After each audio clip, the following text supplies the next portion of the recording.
So this book I'm talking about is like, right, with my librarian.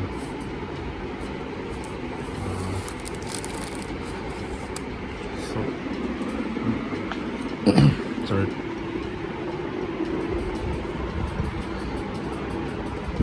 This is the book. So it's called Pink, but it's based on something longer I'm writing called Bougainville. It's like a novel. Something based on the same idea, but then I realized that like my younger brother has a band called Petty Never Grew, and they have this album called the Pink Album. So the album is basically on the mechanics of love and loss, like how a relationship starts and how it ends. So the cover is of a bougainvillea plant, where the flowers are turning from pink to white. Yeah? And that's kind of what it is about. It's done by one of my favorite watercolor painters in this city. Her name is Liza. So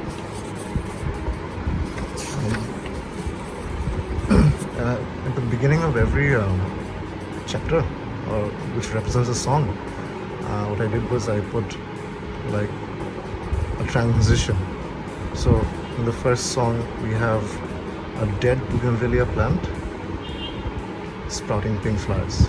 It's a little excerpt from the first song. It's called Banzai. So here we have a spring.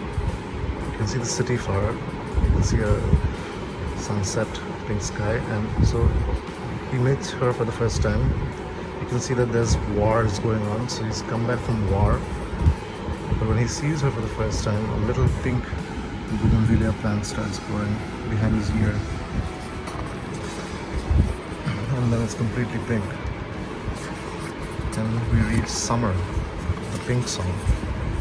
That's all about what happens in a relationship, honeymoon period as they call it. So the bougainvillea plant grows and grows on him until it's covering every part of who he is, and then slowly it begins to die again.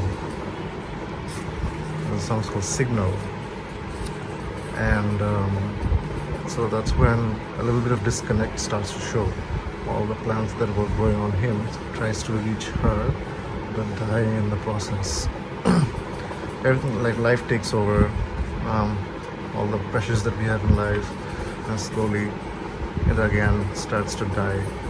We've reached autumn, and autumn, you start, everything dies, and you feel lonely, can't get out of your room, and the bougainvillea plant that grew on you is completely died. And then the funny thing about the bougainvillea plant is that it has two colors of flowers. Some plants grow pink, some plants grow white.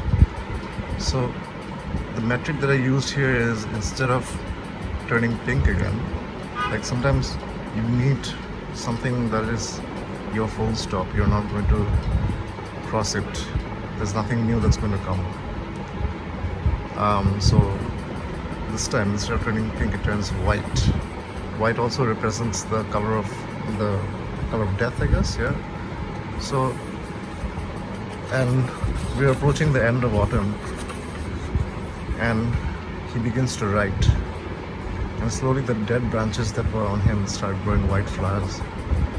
He's sitting in a cafe and writing this.